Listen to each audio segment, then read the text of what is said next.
میرے آقا کی عظمت کے ہمیشہ گیت گاؤں میں، میرے آقا کی عظمت کے ہمیشہ گیت گاؤں میں۔ السلام علیکم ورحمۃ اللہ وبرکاتہ، نحمده ونصلي ونسلم على رسوله الكریم وعلى آلہ واصحابہ اجمعین، اما بعد۔ شیر شمشیر زن شاہ خیبر شکن پر طوے دست قدرت پہ لاکھوں سلام۔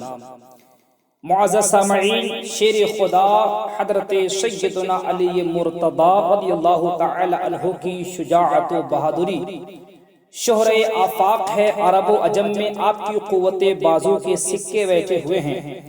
آپ کے رعب و دبدبہ سے آج بھی بڑے بڑے پہلوانوں کے دل کانپ جاتے ہیں۔ جنگ تبوک کے علاوہ باقی تمام غزوات و جہاد میں آپ نے شریک ہو کر شجاعت و بہادری اور بڑی جانبازی کے وہ عظیم جوہر دکھائے ہیں جس کی مثال پیش کرنے سے دنیا عاجز و قاصر ہے، اور صبح قیامت تک اس کی مثال نہیں پیش کی جا سکتی ہے۔ یہاں چند واقعات آپ کی خدمت میں پیش کیے جاتے ہیں۔ جنگ بدر میں جب حضرت امیر حمزہ رضی اللہ تعالی عنہ نے اسود بن عبد الاسد مخزومی کو کاٹ کر جہنم میں پہنچایا تو اس کے بعد کافروں کے لشکر کے سردار عتبہ بن ربیعہ اپنے بھائی شیبہ بن ربیعہ اور اپنے بیٹے ولید بن عتبہ کو ساتھ لے کر میدان میں نکلا اور چلا کر کہا، اے محمد صلی اللہ علیہ وسلم، اشراف قریش میں سے ہمارے جوڑ کے آدمی بھیجیے۔ حضور نے یہ سن کر فرمایا، اے بنی ہاشم، اٹھو اور حق کی حمایت کے لیے لڑ پڑو جس کے ساتھ اللہ تعالیٰ نے تمہارے نبی کو بھیجا ہے۔ حضور کے اس فرمان کو سن کر حضرت حمزہ، حضرت علی، حضرت عبیدہ رضی اللہ تعالی عنہم دشمن کی طرف بڑھے۔ لشکر کے سردار عتبہ حضرت حمزہ رضی اللہ تعالی عنہ کے مقابل ہوا اور ذلت کے ساتھ مارا گیا۔ ولید جسے اپنی بہادری پر بہت بڑا ناز تھا، وہ حضرت علی رضی اللہ تعالی عنہ کے مقابلے کے لیے مست ہاتھی کی طرح جھومتا ہوا آگے بڑھا اور ڈینگیں مارتا ہوا آپ پر حملہ کیا، مگر شیر خدا علی مرتضی کرم اللہ تعالی وجہہ الکریم نے تھوڑی ہی دیر میں اسے مار گرایا اور ذوالفقار حیدری نے اس کے گھمنڈ کو خاک و خون میں ملیا میٹ کر دیا۔ اس کے بعد آپ نے دیکھا کہ عتبہ کے بھائی شیبہ نے حضرت عبیدہ رضی اللہ تعالی عنہ کو زخمی کر دیا ہے، تو آپ نے جھپٹ کر اس پر بھی حملہ کیا اور اسے بھی واصل جہنم کر دیا۔ اسی طرح جنگ احد کے موقع پر بھی آپ نے بڑی جانبازی کا مظاہرہ فرمایا۔ جنگ احد میں جب مسلمان آگے اور پیچھے سے کفار کے بیچ آ گئے، جس کے سبب بہت سے لوگ شہید ہوئے، تو اس وقت سرکار اقدس صلی اللہ تعالی علیہ وسلم بھی کافروں کے گھیرے میں آ گئے اور انہوں نے اعلان کر دیا، اے مسلمانوں، تمہارے نبی قتل کر دیے گئے ہیں۔ اس اعلان کو سن کر مسلمان بہت پریشان ہو گئے، یہاں تک کہ ادھر ادھر تتر بتر ہو گئے، بلکہ ان میں سے بہت لوگ بھاگ بھی گئے۔ حضرت علی کرم اللہ تعالی وجہہ الکریم فرماتے ہیں، جب کافروں نے مسلمانوں کو آگے پیچھے سے گھیر لیا اور رسول اللہ صلی اللہ علیہ وسلم میری نگاہ سے اوجھل ہو گئے، تو پہلے میں نے حضور کو زندوں میں تلاش کیا مگر نہیں پایا، پھر شہیدوں میں تلاش کیا، وہاں بھی نہیں پایا، تو میں نے اپنے دل میں خیال کیا کہ ایسا ہرگز نہیں ہو سکتا کہ حضور میدان جنگ سے بھاگ جائیں، لہٰذا اللہ تعالیٰ نے اپنے رسول پاک کو آسمان پر اٹھا لیا۔ اس لیے اب بہتر یہی ہے کہ میں بھی تلوار لے کر کافروں میں گھس جاؤں، یہاں تک کہ لڑتے لڑتے شہید ہو جاؤں۔ فرماتے ہیں، میں نے تلوار لے کر ایسا سخت حملہ کیا کہ کفار بیچوں بیچ سے ہٹتے گئے، یہاں تک کہ میں نے رسول گرامی وقار صلی اللہ تعالی علیہ وسلم کے جمال جہاں آرا کی زیارت سے مالا مال ہو گیا تو مجھے بے انتہا خوشی ہوئی، اور میں نے یقین کیا کہ اللہ تبارک و تعالی نے فرشتوں کے ذریعے اپنے حبیب کی حفاظت فرمائی۔ میں دوڑ کر حضور کے پاس جا کر کھڑا ہو گیا۔ کفار گروہ در گروہ جھنڈ بنا کر جماعت بنا کر حضور پر حملہ کرنے کے لیے آنے لگے، سرکار نے فرمایا علی ان کو روکو، تو میں نے تنہا ان سب کا مقابلہ کیا اور ان کے منہ پھیر دیے، ان کے دانت کھٹے کر دیے اور کئی ایک کو قتل بھی کیا۔ اس کے بعد پھر ایک گروہ اور حضور پر حملہ کرنے کی نیت سے بڑھا، آپ نے پھر میری طرف اشارہ فرمایا تو میں نے پھر اس گروہ کا خود اکیلا اور تنہا مقابلہ کیا۔ اس کے بعد حضرت جبریل امین نے آ کر حضور سے میری بہادری اور میری مدد کی تعریف کی، تو آقا کریم صلی اللہ علیہ وسلم نے فرمایا انہو منی و انا منہو، بے شک علی مجھ سے ہیں اور میں علی سے ہوں، مطلب یہ ہے کہ علی کو مجھ سے کمال قرب حاصل ہے۔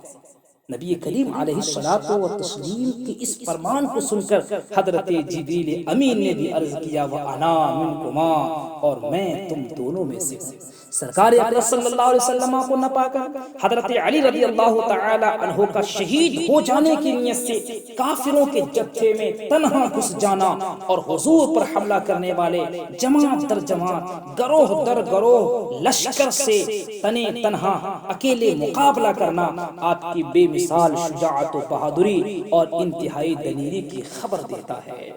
آپ کی اسی بہادری اور شجاعت کو دیکھ کر میدان جنگ کا ایک ایک ذرہ زبان حال سے پکار اٹھتا تھا شاہ مرداں، شیر یزداں، قوت پروردگار، لا فتح الا علی، لا سیف الا ذوالفقار، یعنی حضرت علی بہادروں کے بادشاہ، خدا کے شیر اور قوت پروردگار ہیں، ان کے سوا کوئی جوان نہیں اور ذوالفقار کے علاوہ کوئی تلوار نہیں۔ حضرت علی کی شجاعت و بہادری کا ایک جلوہ جنگ خیبر کے موقع پر بھی نظر آتا ہے۔ جنگ خیبر کے موقع پر بھی حضرت علی رضی اللہ عنہ نے شجاعت و بہادری کے وہ جوہر دکھائے ہیں جس کا ذکر ہمیشہ باقی رہے گا اور لوگوں کے دلوں میں جوش و ولولہ پیدا کرتا رہے گا۔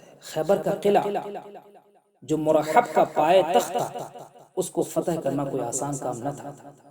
اس قلعے کو فتح کرنے کے لیے سرکار اقدس صلی اللہ علیہ وسلم نے ایک دن حضرت ابوبکر صدیق رضی اللہ تعالی عنہ کو جھنڈا عنایت فرمایا اور دوسرے دن حضرت عمر فاروق اعظم کو عطا فرمایا، لیکن فاتح خیبر ہونا تو کسی اور کے لیے مقدر ہو چکا تھا، اس لیے ان دونوں حضرات سے وہ قلعہ فتح نہ ہوا۔ جب اس مہم میں بہت زیادہ تاخیر ہوئی تو ایک دن سرکار اقدس صلی اللہ علیہ وسلم نے فرمایا کہ میں یہ جھنڈا کل ایک ایسے شخص کو دوں گا کہ جس کے ہاتھ پر خدائے تعالیٰ فتح عطا فرمائے گا، وہ شخص اللہ و رسول کو دوست رکھتا ہے اور اللہ و رسول اس کو دوست رکھتے ہیں۔ سبحان اللہ، سبحان اللہ۔ حضور اقدس صلی اللہ تعالی علیہ وسلم کی زبان اقدس سے اس خوشخبری کو سن کر صحابہ کرام نے وہ رات بڑی بے قراری میں کاٹی ہے، کیونکہ ہر صحابی کی یہ تمنا تھی اے کاش رسول اللہ صلی اللہ علیہ وسلم کل صبح ہمیں جھنڈا عنایت فرماتے تو اس بات کی سند ہو جاتی ہم اللہ و رسول کو محبوب رکھتے ہیں اور اللہ و رسول ہمیں چاہتے ہیں، اور اس نعمت عظما اور سعادت کبریٰ سے بھی سرفراز ہو جاتے کہ فاتح خیبر بن جاتے، کیونکہ وہ صحابی تھے۔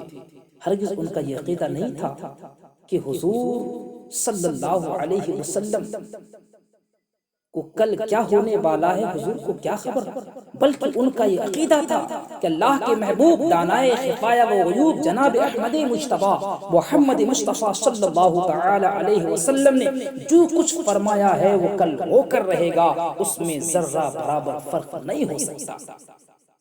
چنانچہ جب صبح ہوئی تو تمام صحابہ کرام رضوان اللہ تعالی علیہم اجمعین امیدیں لیے ہوئے بارگاہ رسالت مآب میں حاضر ہوئے، ادب کے ساتھ دیکھنے لگے کہ نبی کریم علیہ الصلوۃ والتسلیم آج کس کو سرفراز فرماتے ہیں۔ سب کی ارمان بھری نگاہیں حضور کے لب مبارک کی جنبش پر قربان ہو رہی تھی کہ سرکار نے فرمایا این علی ابن ابی طالب، یعنی علی ابن ابی طالب کہاں ہیں؟ لوگوں نے عرض کیا یا رسول اللہ صلی اللہ علیہ وسلم وہ آشوب چشم میں مبتلا ہیں، ان کی آنکھ دکھتی ہیں۔ آپ نے فرمایا کوئی جا کر ان کو بلا لائے۔ جب حضرت علی تشریف لائے تو رحمت دو عالم صلی اللہ علیہ وسلم نے ان کی آنکھوں پر اپنا لعاب دہن لگایا تو بالکل ٹھیک ہو گئے۔ ان کی آنکھیں ایسی درست ہو گئی، روایتوں میں آتا ہے کہ گویا کبھی ان کی آنکھ کبھی دکھتی ہی نہیں تھی۔ پھر حضور نے ان کو جھنڈا عنایت فرمایا۔ حضرت علی نے عرض کیا، یا رسول اللہ، کیا میں ان لوگوں سے اس وقت تک لڑوں جب تک وہ ہماری طرح مسلمان نہ ہو جائیں؟ حضور صلی اللہ علیہ وسلم نے فرمایا کہ نرمی سے کام لو، پہلے انہیں اسلام کی طرف بلاؤ، پھر بتلاؤ اسلام قبول کرنے کے بعد ان پر کیا حقوق ہیں۔ خدا کی قسم اگر تمہاری کوشش سے ایک شخص کو بھی ہدایت مل گئی تو وہ تمہارے لیے سرخ اونٹوں سے بھی بہت بہتر ہے۔ یعنی سرخ اونٹ جو اس وقت کا مشرف ترین جانور مانا جاتا تھا اور قیمتی جانور مانا جاتا تھا، جس کو صدقہ کرنے پر بڑا اجر ملتا تھا، اس سے بھی کہیں زیادہ تمہاری کوشش سے کسی ایک کو ہدایت مل جانا ہے۔ چنانچہ جھنڈا عنایت فرمایا، حضرت علی چلے۔ حضرت علی نے سب سے پہلے اسلام کی دعوت پیش کی، لیکن اسلام قبول کرنے اور صلح کرنے کے بجائے حضرت علی رضی اللہ تعالی عنہ سے مقابلہ کرنے کے لیے مرحب آگے بڑھا۔ یہ رزق پڑھتا ہوا قلعے سے باہر نکلا، قد علمت خیبر انی مرحب شاک السلاح بطن المجرب، یعنی بے شک خیبر جانتا ہے کہ میں مرحب ہوں، ہتھیاروں سے لیس، بہادر اور تجربہ کار ہوں۔ حضرت علی رضی اللہ عنہ نے اس کے جواب میں رجز کا یہ شعر پڑھا، انا الذی سمتنی امی حیدرا کلیت غابات کریہ المنظرا، یعنی میں وہ شخص ہوں کہ میری ماں نے میرا نام شیر رکھا ہے، میری صورت جھاڑیوں میں رہنے والے شیر کی طرح خوفناک ہے۔ الغرض مرحب بڑے گھمنڈ سے آیا تھا، لیکن شیر خدا علی مرتضی رضی اللہ تعالی عنہ نے اس زور سے تلوار ماری کہ اس کے سر کو کاٹتے ہوئے دانتوں تک پہنچ گئی اور لمحوں میں وہ زمین پر ڈھیر ہو کر واصل جہنم ہو گیا۔ اس کے بعد آپ نے قلعہ خیبر کے فتح کا اعلان فرما دیا۔ حضرت جابر بن عبداللہ رضی اللہ تعالی عنہ سے روایت ہے کہ اس روز حضرت علی نے خیبر کا دروازہ اپنی پیٹھ پر اٹھا لیا تھا اور اس پر مسلمانوں نے چڑھ چڑھ کر قلعے کو فتح کر لیا تھا۔ اس کے بعد آپ نے وہ دروازہ پھینک دیا۔ جب لوگوں نے اسے گھسیٹ کر دوسری جگہ ڈالنا چاہا تو 40 آدمیوں سے کم اسے اٹھا نہ سکے۔ ابن عساکر ابو رافع سے روایت کرتے ہیں کہ حضرت علی نے جنگ خیبر میں قلعے کا فاٹک ہاتھ میں لے کر اس کو ڈھال بنا لیا۔ وہ فاٹک ان کے ہاتھ میں برابر رہا، وہ لڑتے رہے یہاں تک کہ اللہ تعالیٰ نے ان کے ہاتھوں خیبر کو فتح فرمایا۔ اس کے بعد فاٹک کو آپ نے پھینک دیا۔ لڑائی سے فارغ ہو جانے کے بعد ہمارے ساتھ کئی ساتھیوں نے مل کر اسے پلٹنا چاہا مگر وہ نہیں پلٹا۔ ہاں، یہ علی شیر خدا ہیں، اللہ تعالیٰ نے جنہیں وہ طاقت و قوت عطا فرمائی ہے کہ آپ نے نہ صرف اس قلعے کو اپنے ہاتھوں میں اٹھایا بلکہ اپنے ہاتھوں میں لے کر اس وزنی فاٹک کو اپنے ہاتھوں سے اٹھایا، برابر ہاتھوں میں لے کر اسے ڈھال بنا کر لڑتے رہے حتیٰ کہ اللہ تعالیٰ نے آپ کے ہاتھوں قلعہ خیبر کو فتح فرمایا۔ اسی زور دستے علی رضی اللہ تعالی عنہ کو بیان کرتے ہوئے امام احمد رضا قدس سرہ ارشاد فرماتے ہیں، شیر شمشیر زن شاہ خیبر شکن پر طوی دست قدرت بلا گسا۔ معزز سامعین، چلتے چلتے اس واقعہ میں پوشیدہ اہل سنت والجماعت کے ایک اسلامی عقیدے کی وضاحت بھی ملاحظہ ہے۔ اس واقعہ سے جہاں حضرت علی کی شجاعت و بہادری واضح ہوتی ہے، وہیں اس بات کا بھی علم ہوتا ہے، اس بات کا بھی پتہ چلتا ہے کہ کل کیا ہونے والا ہے۔ سرکار دو عالم صلی اللہ علیہ وسلم کو اس کا علم ہے اور اسی کو علم غیب کہتے ہیں۔ اسی کی ترجمانی کرتے ہوئے امام احمد رضا محدث بریلوی ارشاد فرماتے ہیں، اور کوئی غیب کیا تم سے نیہا ہو بھلا، جب نہ خدا ہی چھپا تم پہ کروڑوں درود۔ اللہ پاک کی بارگاہ میں دعا ہے مولا تعالی ہم سب کو فیضان حیدری سے مالا مال فرمائے اور سنیوں کے سچے عقیدے پر ثبات و استحکام عطا فرمائے، آمین یا رب العالمین۔